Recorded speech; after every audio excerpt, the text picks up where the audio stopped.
أعوذ بالله من الشيطان الرجيم بسم الله الرحمن الرحيم اللهم لك الحمد حمدا كثيرا طيبا مباركا فيه اللهم صل على محمد وعلى آل محمد كما صليت على إبراهيم وعلى آل إبراهيم إنك حميد مجيد وبارك على محمد وعلى آل محمد كما باركت على إبراهيم وعلى آل إبراهيم إنك حميد مجيد لا حول ولا قوة إلا بالله العلي العظيم رب اشرح لي صدري ويسر لي أمري واحلل عقدة من لساني يفقه قولي اللهم ربنا آتنا في الدنيا حسنة وفي الآخرة حسنة وقنا عذاب النار اللهم اغفر لي اللهم اغفر لي اللهم اغفر لي اللهم أجرنا من النار اللهم أجرنا من النار اللهم أجرنا من النار اللهم لا مانع لما أعطيته ولا معطي لما منعت ولا ينفع ذا الجد منك الجد اللهم كني عذاب اللهم قني يوم اللهم أعني على ذكرك وشكرك وحسن عبادتك اللهم كني عذاب يوم تبعث عبادك آمين يا رب العالمين اللهم ربنا ظلمنا أنفسنا وإن لم تغفر لنا وترحمنا لنكونن من الخاسرين. بھائیو، آج کی جو آیات ہیں سورۃ المائدہ کی آیت نمبر 94 سے آنورڈز، اور جو آج کی آیات ہیں، ہم نے جو پچھلی کلاس میں لیکچر کور کیا تھا وہ بالکل ڈیفرنٹ تھا. اس میں ہم نے معاشرتی برائیوں کو دیکھا تھا. اب کیونکہ جو ہم سورۃ المائدہ کے شروع سے ایک ہی بات کر رہے ہیں کہ اس کے اندر سارے شرعی حکم ہیں، مختلف مسائل ہیں جو کہ کور کیے گئے ہیں. اب جو آج کا جو ٹاپک ہے وہ ٹاپک ہے احرام سے ریلیٹڈ. جون سی احرام کی حالت میں جب انسان ہوتا ہے تو اس پہ کیا کیا پابندیاں لگتی ہیں، اور مطلب قرآن حکیم میں جو بتایا گیا وہ ایک طرف ہے، اور ساتھ ہم اس میں تھوڑا سا ایڈ آن بھی کریں گے، مطلب ریفریش ہو جائے گا احرام کی پابندیوں کے اوپر. تو مینلی جو ایشوز ہیں وہ حج سے ریلیٹڈ ہیں. جو احکامات ہیں اللہ تعالیٰ کی طرف سے وہ حج سے ریلیٹڈ ہیں، جو آج کی آیات میں ہم کور کریں گے.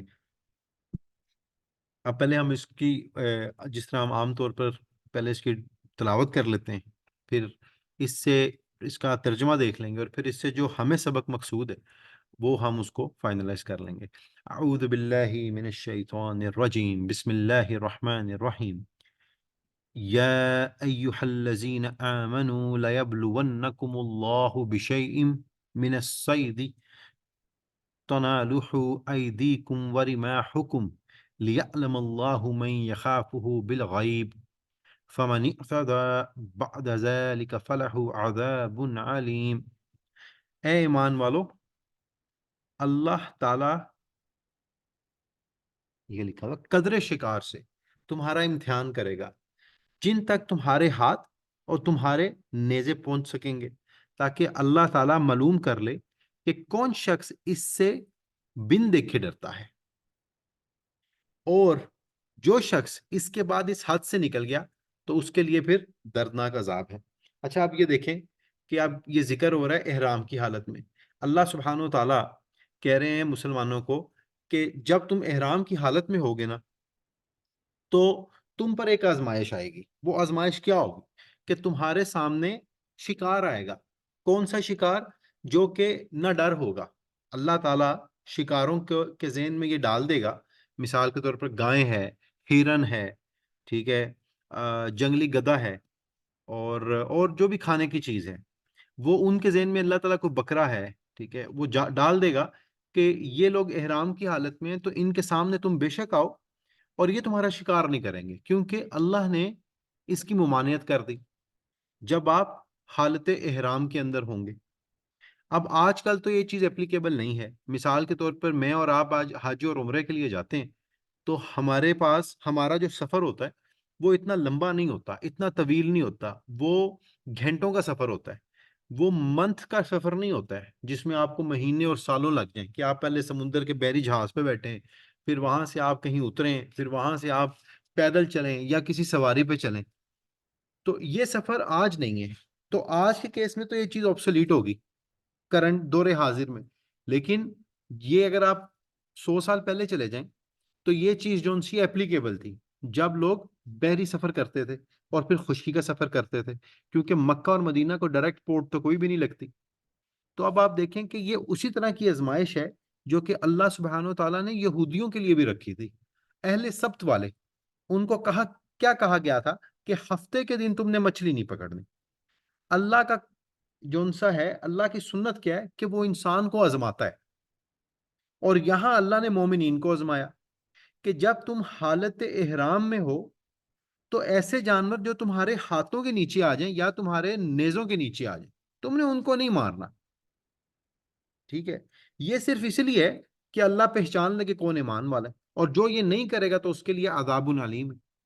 آپ دیکھیں کہ اہل سبت کے لیے ہم نے پہلے بھی اس کو پڑھا تھا، اور اس سورۃ الاعراف کے اندر بھی آئے گا، ان کو اللہ تعالیٰ نے بتایا کہ تم لوگوں نے ہفتے کے دن مچھلی نہیں پکڑنی، تو انہوں نے ہیلے اپنانے شروع کر دیے۔ کیا کیا؟ اب مچھلی کیا کرتی تھی ہفتے کے دن ان کے سامنے، مطلب ہوا میں جس طرح مچھلی پانی سے نکل کے ایک دم فلائی کرتی ہے پھر پانی میں جاتی ہے، مطلب ان کے سامنے بار بار آتی تھی، ٹھیک ہے؟ اللہ نے مچھلی کے دماغ میں یہ چیز ڈال دی تھی کہ اب تم بالکل سیو ہو، تمہیں یہ لوگ نقصان نہیں پہنچائیں گے۔ تو انہوں نے کیا کرنا شروع کیا؟ انہوں نے ہیلے اپنانے شروع کر دی۔ وہ ہیلے کیا تھے؟ وہ بند باندھ لیتے تھے ہفتے کے دن، اور ساری مچھلیاں وہاں اکٹھی کرتے تھے اور باقی دنوں میں جا کے نکال لیتے تھے۔ تو اللہ نے ان کو سخت عذاب میں ڈال دیا۔ وہ عذاب کیا تھا؟ ان کو بندر اور خنزیر بنا دیا۔ اب جب وہ بندر بنے اہل سبت والے، اس کے بعد وہ مر گئے، ان کو یہ عذاب ڈالا۔ اب مسلمانوں کے اوپر بھی یہ آزمائش آئی کہ جب حالت احرام میں ہو، آپ ذرا اس کو امیجن کریں کہ آپ پاکستان سے نکلیں یا دنیا کے کسی کونے سے نکلیں، سمرقند سے آ رہے ہیں، بخارا سے آ رہے ہیں، ازبکستان سے آ رہے ہیں، رشیا سے آ رہے ہیں، ٹھیک ہے؟ جس طرح امام بخاری اور وغیرہ جو تھے یہ وہاں سے ہی تو تھے۔ تو آپ ذرا امیجن کریں ایک لمحے کے لیے کہ یہ لوگ وہاں سے چلے، بحری سفر کیا، اور اس کے بعد خشکی کا سفر کیا۔ اب جب یہ خشکی میں پہنچے تو احرام پہن لیا، کہاں آ کر؟ لیٹ سے 200-250 کلومیٹر دور، جس طرح ہم ساحل کبیر پہ پہنتے ہیں، اگر ہم ریاض سے آ رہے ہیں، اور اسی طرح جون سا ہے میقات ہے، جدہ سے آگے کا سیپریٹ میقات ہے، اور جب آپ پاکستان سے آ رہے ہوں تو ایک سیپریٹ میقات اناؤنس کر دیا جاتا ہے کہ آپ میقات آنے والا، آپ احرام پہن لیں۔ اب آپ نے احرام پہنا ہے، اب دیکھیں کہ آپ کے سامنے کوئی جانور آ گیا ہے اور آپ کو بھوک بھی لگی ہے، تو آپ نے احرام کی پابندی کو سے کمپلائی کرنا ہے، آپ نے اس کو نہیں مارنا، صحیح ہے؟ تو یہاں دیکھیں یہ بھی اسی طرح کی انالوجی اور آزمائش ہے جو کہ یہ اہل سبت والوں کے اوپر آئی تھی، لیکن مسلمانوں نے وہ کام نہیں کیا جو اہل سبت والے کرتے تھے۔ اب آگے دیکھیں، یا ایہا الذین آمنوا لا تقتلوا الصید وانتم حرم ومن قتله منكم متعمدا فجزاء مثل ما قتل من نعم يحكم به سواء عدل منكم حديا بالغ القعبة أو كفارة طعام مساكين أو عدل ذلك صياما ليذوق وبال أمره۔ ٹھیک ہو گیا جی؟ اب آگے کیا ہے؟ اے ایمان والو، وحشی شکار کو قتل مت کرو جب کہ تم حالت احرام میں ہو۔ جو شخص تم میں سے اس کو جان بوجھ کر قتل کرے گا، مطلب جنگلی جانور کو قتل نہیں کرنا جب تم حالت احرام میں ہو۔ اب یہ وہی ٹاپک کنٹینیو ہو رہا ہے جو پچھلی آیت میں تھا۔ اگر تم اس کو جان بوجھ کر قتل کرو گے تو اس پر بدلہ واجب ہو گیا جو کہ برابر ہوگا اس جانور کے جس کو تم نے قتل کیا، اور اس کا فیصلہ دو معتبر شخص کریں گے، خواہ وہ بدلہ خاص چھپایوں میں سے ہو، مطلب خواہ وہ سیم جانور کا ہو، ٹھیک ہے؟ اور اس کی شرط یہ بتا دی گئی کہ جو جانور کا آپ بدلہ دیں گے نا، وہ نیاز کے طور پہ کعبے کی طرف جائے گا، یا آپ مساکین کو کعبے میں کھانا کھلائیں گے، یا اس کے برابر پھر آپ روزے رکھیں گے، ٹھیک ہے؟ تاکہ اللہ تمہیں اس کا مزہ چکھائے۔ یہ دیکھیں اللہ نے یہاں لفظ کا یوز کیا ہے کہ تم نے حرکت کی ہے نا، پھر اس کا مزہ چکھو اور اللہ سے پھر معافی مانگو۔ اب آگے اللہ تعالیٰ کہتے ہیں اف اللہ اما سلف ومن عاد فینتقم اللہ منہ واللہ عزیز انتقام۔ اور جو شخص پھر ایسے ہی حرکت کرتا رہے گا تو یاد رکھو اللہ انتقام لے گا، پھر اللہ بدلہ لے گا، اور اللہ زبردست بدلہ لینے والا ہے۔ اچھا، اب جو یہ آیت ہے نا، اس میں آپ دیکھیں کہ اس میں ایک چیز پتہ لگی جو ہم مکہ میں جب حج اور عمرہ کرتے ہیں اور ہم سے کوئی غلطی ہو جاتی ہے تو ہم کیا دیتے ہیں؟ دم دیتے ہیں۔ دم کیا ہے؟ ایک بکری دے دیتے ہیں، ایک بکرا دے دیتے ہیں، اور مکہ میں ہی دینا ہوتا ہے۔ وہ اسی آیت کے تحت ہے۔ یہ جو آیت نمبر 95 ہے نا، یہ یاد رکھنا ہے آپ لوگوں نے۔ کوئی آپ سے پوچھے، ٹھیک ہے، کوئی ایسا آدمی جو کہ جاہل ہو، اہل علم نہ ہو، اور اس کا مقصد صرف پھوٹ ڈالنا ہو، وہ آپ سے پوچھے کہ جی آپ مکہ جاتے ہیں، آپ دم پڑ گیا، جی دم پڑ گیا، دم کیوں دیتے ہیں؟ تو آپ نے اس کو بتانا ہے کہ یہ اللہ کا حکم ہے۔ سورۃ المائدہ میں آیت نمبر 95 میں آتا ہے یہ۔ صحیح ہو گیا؟ اچھا، اب آپ دیکھیں کہ جو مسائل ہیں یہاں وہ یہ سمجھ لیں۔ آج کل کے دور میں تو مسئلہ آبسلیٹ ہو گیا نا، یہ شکار والا۔ آپ دیکھیں 5 چیزیں ایسی ہیں جس کے بارے میں رسول اللہ صلی اللہ علیہ وسلم نے فرمایا کہ آپ اس کو حالت احرام میں بھی مار سکتے ہیں۔ وہ 5 چیزیں کون سی ہیں؟ کوا، چیل، بچھو، چوہا، کاٹنے والا کتا۔ اب آپ نے اس کی ایکویلنسی بھی ڈرائیو کرنی ہے، ٹھیک ہے؟ اب یہ ایکویلنسی ڈرائیو کیوں کرنی ہے؟ اب یہاں دیکھیں اللہ نے کیا کہا ہے، ذوا عدل منکم حدیم، ٹھیک ہے جی؟ اب اللہ تعالیٰ نے کیا کہا ہے کہ آپ نے عدل کرنا ہے، اور یہ عدل آپ کیسے کریں گے؟ اس کا فیصلہ کون کرے گا؟ تم میں 2 معتبر شخص۔ اب یہ جو آیت ہے نا، اسی کے اوپر جو تقلید کا عقیدہ آتا ہے نا، تقلید کا، مقلد بننے کا، وہ یہاں سے ثابت ہوتا ہے کہ آپ نے اماموں کی تقلید کرنی ہے۔ اب کن معاملات میں کرنی ہے؟ کیوں اس طرح کے معاملات میں کرنی ہے؟ قرآن اور حدیث اپنی جگہ رہے گی، جہاں اجماع امہ آئے گا وہاں آپ نے مقلد ہو جانا ہے اماموں کا، کہ امام بتا دیں گے، وہ 2 معتبر شخص یا وہ اہل علم آپ کو بتا دیں گے کہ اس کا ہدیہ کیا ہے، اس کا جرمانہ کیا ہے۔ مثال کے طور پہ آج اگر آپ کوئی حج اور عمرے کا میں غلطی کرتے ہیں تو آپ کو امام بتا دیتا ہے۔ وہ کیا بتاتا ہے امام آج کل کا؟ وہ کون بتاتے ہیں؟ سعودی بتا دیتے ہیں۔ ایک منٹ،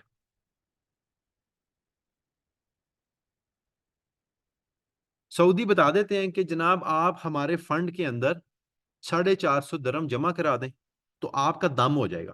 تو یہ تقلید ہے، ٹھیک ہے؟ اجماعی معاملات اللہ تعالیٰ نے اس کو کیس بائی کیس چھوڑ دیا۔ اب مثال کے طور پہ اس کو کیس بائی کیس کیوں چھوڑا؟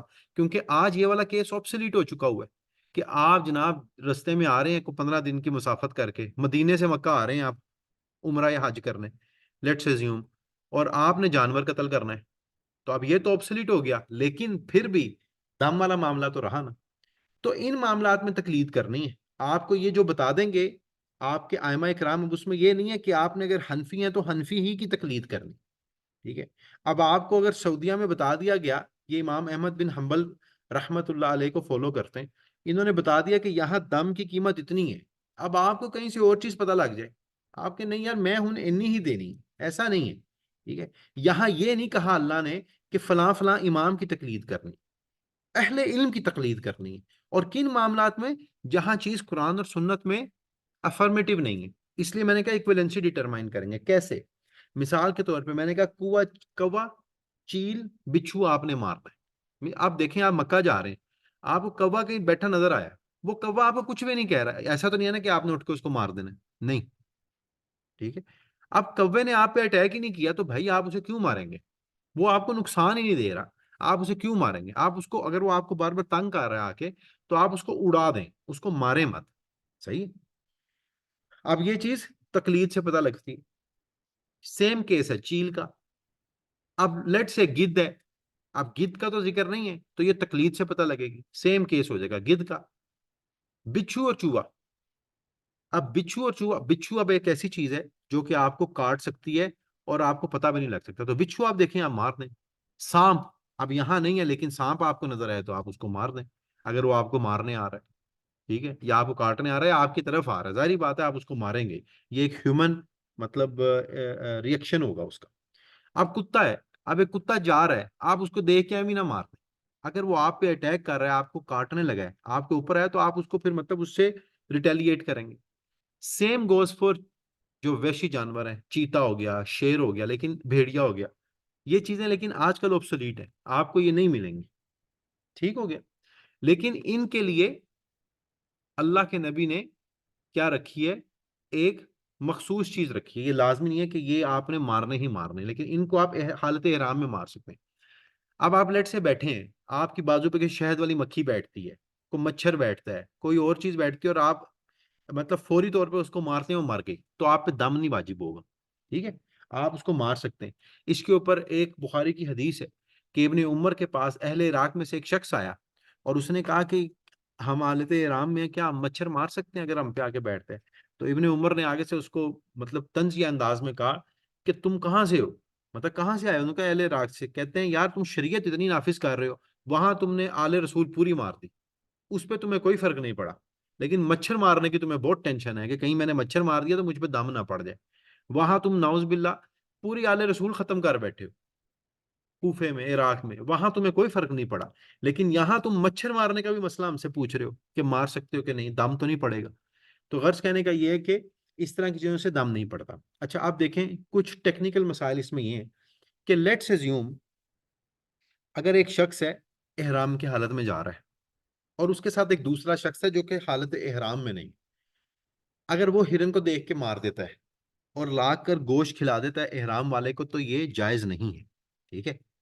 آپ حالت احرام میں ہیں لیکن آپ نے خود نہیں شکار کیا، کسی سے کروا لیا، تو پھر بھی غلط ہو گیا۔ یہ تو وہی کام ہو گیا اہل سبت والا، ہفتے کو مچھلی نہیں پکڑو، اتوار پیر منگل کو پکڑ لو، ٹھیک ہے؟ تو اس چیز کی ممانعت ہے۔ ہاں اگر کسی شخص نے پہلے شکار خود کیا ہو اور وہ کھا رہا ہو اور آپ وہاں سے گزر رہے ہو تو وہ آپ کو بھی کھلا دے، تو اس میں کوئی مذائقہ نہیں، یہ چیز الاؤ ہے۔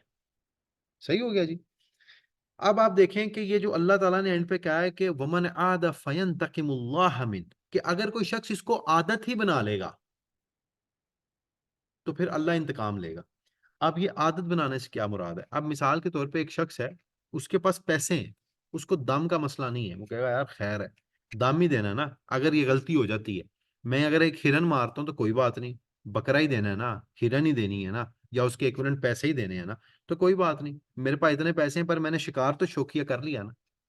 اگر کسی شخص کا یہ ایٹیٹیوڈ ہے تو اللہ کہتا ہے کہ پھر میں تم سے انتقام لوں گا۔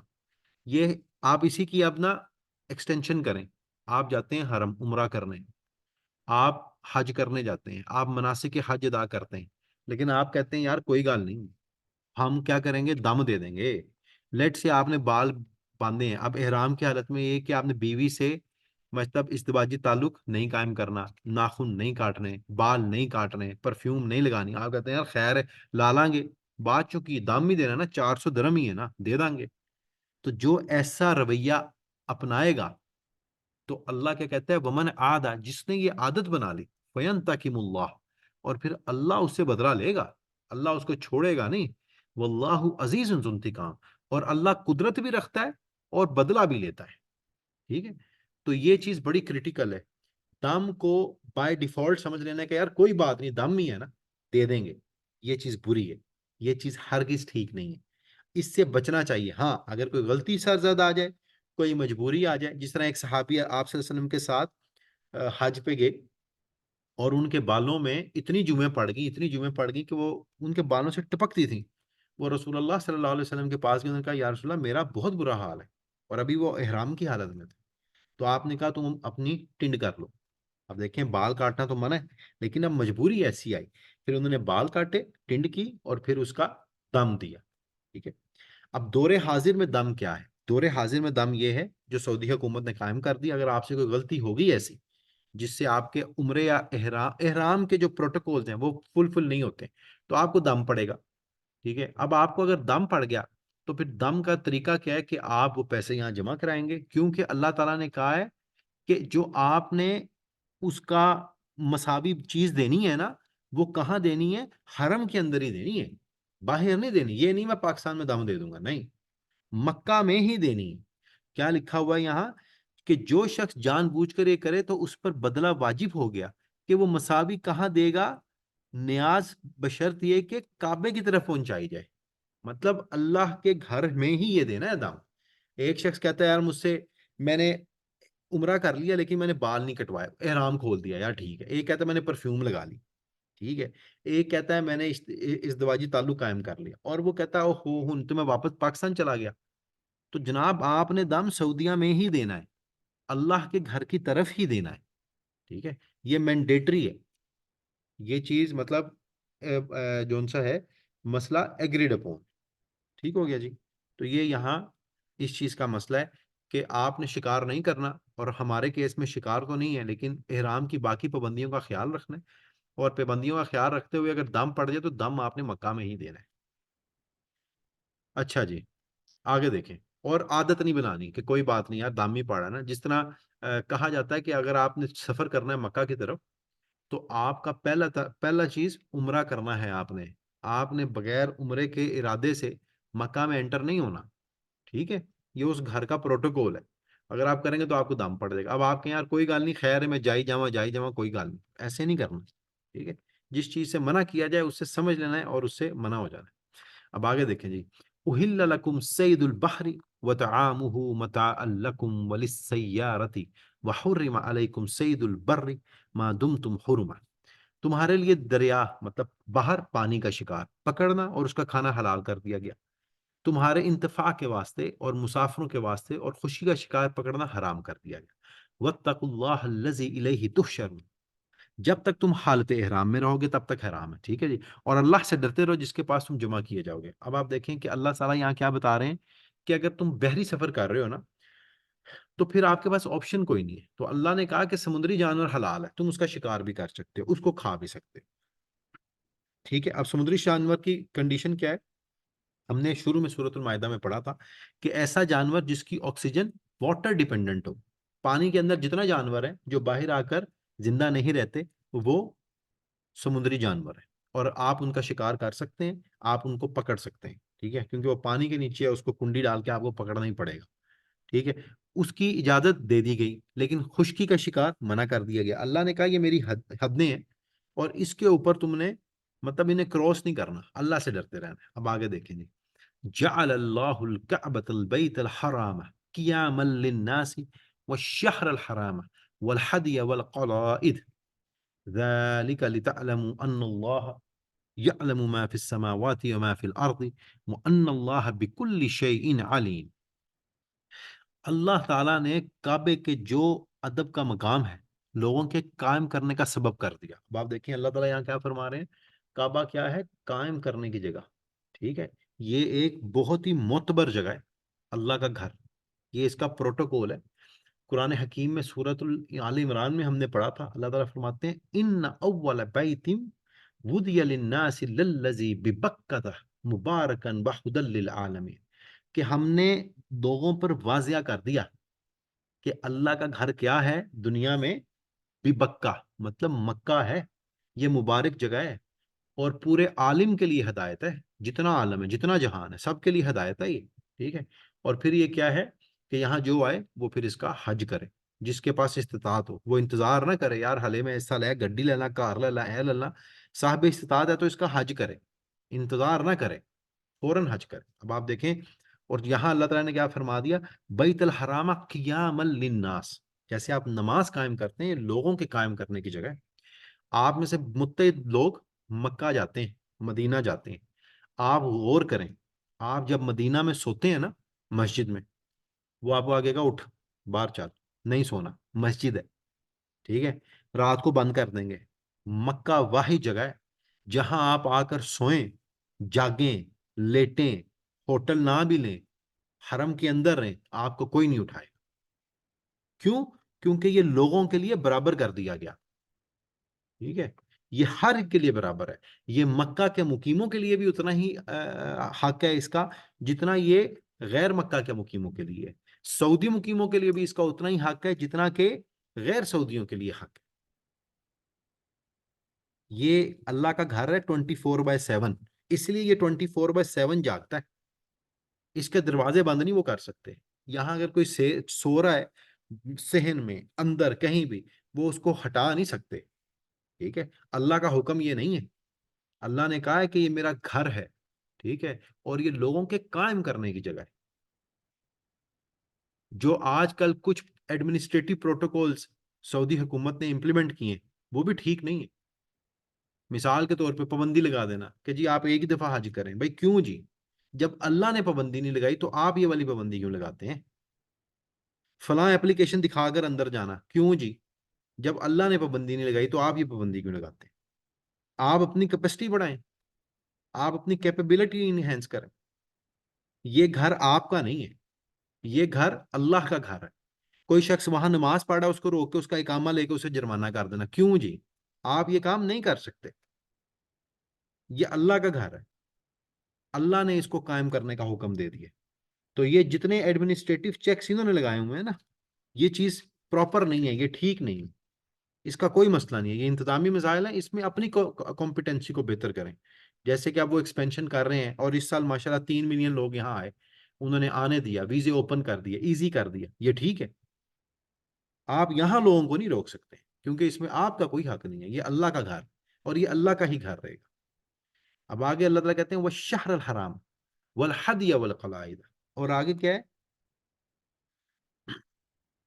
اور عزت والے مہینوں کو بھی. اب اللہ نے کیا کیا؟ حرمت قائم کر دی نا، کس کی؟ کعبے کی. ابھی میں نے آپ کو بتائی حرمت کیا ہے کہ لوگ اس کو قائم رکھیں گے. حرمت والے مہینوں کی 4 مہینے، 3 اکٹھے اور 1 رجب. 3 اکٹھے کون سے ہیں؟ ذی القعدہ سے شروع ہوتے ہیں، ٹھیک ہے، اور ذی الحج اور محرم، یہ حرمت والے مہینے ہیں. ہم نے اس کو پہلے بھی پڑھا ہے کئی دفعہ. اور حرم میں قربانی والا جانور اور وہ جانور جن کے گلے میں پٹے ہوں، ٹھیک ہے، یہ اللہ کی نشانی ہے، یہ شاعر اللہ ہے، ٹھیک ہے، یہ اللہ کی نشانی ہے. اور اللہ ہر چیز پہ قدرت رکھتا ہے، اور اللہ یہی کہتا ہے کہ آسمان اور زمین کی ہر چیز میرے علم میں، اور وہ ہر چیز کو جانتا ہے. اب آپ دیکھیں کہ جو قربانی کا جانور بھی ہوتا ہے نا، اس کی وہ اللہ کی نشانی ہے، شاعر اللہ ہے، اس کا پروٹوکول ہے. اس کو عزت دینی ہے، اسے پیار کرنا ہے، اس سے محبت کرنی ہے، ٹھیک ہے. پوجا نہیں اس کی کرنی، اس کی محبت کرنی. محبت کیا ہے؟ بچے اس کو نہلاتے ہیں، اسے مہندی لگاتے ہیں، اسے سجاتے ہیں. آپ صلی اللہ علیہ وسلم بھی کے دور میں بھی لوگ کیا کرتے تھے کہ جو رسی ہوتی تھی نا، اس کا پھول ٹائپ ہار بنا کے بکرے کے گلے میں ڈال دیتے تھے اور چھوڑ دیتے تھے. اور مشرکین مکہ بھی اس کو ہاتھ نہیں لگاتے تھے، ان کو پتا تھا کہ یہ اللہ کے لیے وقف ہے یہ جانور. تو دیکھیں اس جانور کی عزت ہے، اس کی عزت کرنی ہے. آگے قربانی کا مہینہ آنے والا ہے، تو آپ جب قربانی کا جانور خریدیں اس سے خلوص کریں، اس سے پیار کریں، اس کو شاعر اللہ سمجھیں. جب اس کو دیکھیں یاد رکھیں یہ اللہ کی نشانی ہے، پھر آپ اس کی عزت کریں گے. تعظیم نہیں، عزت کا مطلب ہے اس سے پیار محبت، اس کا پروٹوکول وہ آپ نے اس کو دینا ہے. اور حرمت والے مہینوں کا بھی پروٹوکول ہے. تو اللہ نے یہاں بتا دیا کہ احرام پہن کے تم آتے ہو، صحیح ہو گیا، اور میرے گھر آتے ہو، اور اس کے بعد میرے گھر آنے یہ نہیں ہے کہ احرام کی پابندیاں صرف رستے تک کی ہیں، نہیں، میرے گھر آگے ہو ابھی بھی احرام میں ہو یا احرام کے بعد بھی ہو، لیکن میرے گھر کی حرمت قائم ہونی چاہیے. اور وہاں اگر تمہیں جانور نظر آتے ہیں قربانی والے تو ان کی حرمت بھی قائم ہونی چاہیے. اور حرمت والے مہینوں کی حرمت بھی قائم ہونی چاہیے. مطلب آپ حج میں آتے ہیں، محرم میں آتے ہیں، رجب میں آتے ہیں، ٹھیک ہے، تو یہ نہیں ہے کہ آپ اس میں پھر جنگیں کرتے پھریں، لڑائیاں کرتے پھریں، نہیں، اس کی حرمت بھی قائم رہے گی. اب آگے اللہ تعالیٰ فرماتے ہیں اعلموا ان اللہ شدید العقاب وان اللہ غفور رحیم. یاد رکھو، جان لو کہ اللہ سخت عذاب دینے والا ہے، اور ساتھ ہی اللہ نے کہہ دیا اللہ بخشنے والا بھی ہے اور رحیم بھی ہے. اب آپ دیکھیں کہ اللہ تعالیٰ ہمیشہ اپنی جو سخت صفت ہے وہ پہلے بیان کرتے ہیں. ہم کہتے ہیں نا کہ یار کوئی بات نہیں، اللہ تو غفور الرحیم ہے، بخش ہی دے گا. نہیں، اللہ پہلے بتاتا ہے کہ میں تمہیں عذاب دوں گا، پھر بتاتا ہے کہ میں تمہیں بخش دوں. اب عذاب کس کو دے گا؟ جو منکر ہے، جو اللہ کی بتائی ہوئی حدوں کا مذاق اڑاتے ہیں، شاعر اللہ کا مذاق اڑاتے ہیں، ٹھیک ہے، جانوروں کا مذاق اڑاتے ہیں، عیدوں کا مذاق اڑاتے ہیں، جو یہ کہتے ہیں یار انی قربانی دی کی لوڑ ہے، کسی دا ویاہ کرا دیو، کوئی گل نہیں، ٹھیک ہے. اللہ کے شاعر کی کیا کرتے ہیں؟ مذاق اڑاتے ہیں. عیدوں کا اہتمام نہیں کرتے ہیں، حرمت والے مہینوں کا اہتمام نہیں کرتے ہیں، احرام کی پابندیوں کا اہتمام نہیں کرتے ہیں، نمازوں کو غلط پڑھتے ہیں. ٹھیک ہے، کوئی بغیر وضو کے پڑھ لے، لوگوں کو تو نہیں پتہ لگے گا، لیکن اللہ کو پتہ ہے. تو یاد رکھیں کہ یہ جو ان اللہ غفور الرحیم ہے نا، یہ اس کے لیے جو کہ کبھی بھول کی غلطی کر بیٹھے، ٹھیک ہے، جو اللہ سے کہتے ہیں ربنا لا تزغ قلوبنا بعد اذ ہدیتنا وہب لنا من لدنک رحمہ انک انت الوہاب، اور جو کہتے ہیں ربنا ظلمنا انفسنا وان لم تغفر لنا وترحمنا لنکونن من الخاسرین، کہ جن سے کبھی غلطی ہو بیٹھے وہ اللہ سے معافی مانگتے ہیں، ان کے لیے غفور ہے. لیکن جو ہٹ درم ہے اس کے لیے اللہ شدید العقاب ہی ہے. اور ساتھ ہی اللہ نے کہہ دیا ہے کہ ما علی الرسول الا البلاغ، اور رسول کے ذمے تو کچھ بھی نہیں سوائے پہنچا دینے کے، کہ کل کو تم یہ نہ کہو کہ یار ہم تک بات نہیں پہنچی، اور یہ نہ کہو کہ یار ہاں آپ وسلم تو چلے گئے اب ہم بھول گئے، ٹھیک ہے، مطلب یہ نہ کہو کہ یار ساری ذمہ داری ان کی، نہیں، ذمہ داری آپ کی ہے. He was just a messenger, اور انہوں نے اپنا کام پورا کر دیا. واللہ یعلم ما تبدون وما تکتمون، اور جو تم چھپاتے ہو اور جو تم ظاہر کرتے ہو اللہ کو سب کا علم ہے. ٹھیک ہے. تو غرض کہنے کا یہ ہے، جو آج کی آیات سے ہم نے باتوں کو پڑھا، سمجھا اور سیکھا، وہ کیا ہے؟ احرام کی پابندیاں بہت ضروری ہیں. جو پورا نہیں کرے گا اس پہ دم پڑے گا. جس پہ دم پڑے گا، ٹھیک ہے، وہ مکہ میں ہی دم دے گا، مدینے بھی نہیں، مکہ میں، اللہ کے گھر میں. چوتھی چیز، تقلید، مقلد بننا ان کاموں میں. جہاں قرآن اور حدیث آئے گی وہاں مقلد کی ضرورت نہیں ہے. ٹھیک ہے. پانچویں چیز، شکار نہیں کر سکتے احرام میں. چھٹی چیز، شکار کسی کو کہہ کے بھی نہیں کرا سکتے. ٹھیک ہے. ساتویں چیز، پانی میں آپ شکار کر سکتے ہیں اگر آپ حالت احرام میں. آٹھویں چیز، یہ اللہ کا گھر ہے، اس گھر میں سب لوگوں کا آنا اتنا ہی برابر ہے جتنا سعودیوں کا ہے. ٹھیک ہے. کوئی ایڈمنسٹریٹو پروٹوکول جو ان سے رسپیکٹ کرنے کی ضرورت نہیں ہے کہ اس طرح مطلب آپ جناب کسی کو امپوز کریں، نہیں. ٹھیک ہے. کسی کو سوتے ہوئے کو نکالیں، نہیں. کوئی یہاں آ کے پناہ لے کے بیٹھ گیا پوری عمر بیٹھا رہے، آپ اس کو نہیں نکال سکتے اللہ کے گھر سے. وہ وہاں رہے، کوئی مسئلہ نہیں. ٹھیک ہے. یہ اللہ کا گھر ہے. پھر اس کے بعد شاعر اللہ کا مذاق نہیں اڑانا اور اللہ سے عافیت مانگتے رہنا. ٹھیک ہے. اللہ ہمیں ان آیتوں کو صحیح طریقے سے سمجھنے کی، اس پہ عمل کرنے کی توفیق دے. اور اگر میں نے کوئی جذبات میں غلط بات کہہ دی ہو تو اللہ اس پہ میری گرفت نہ فرمائے. سبحانک اللہم و بحمدک، اشہد اللہ الہ الا انت، استغفرک و اتوب الیک.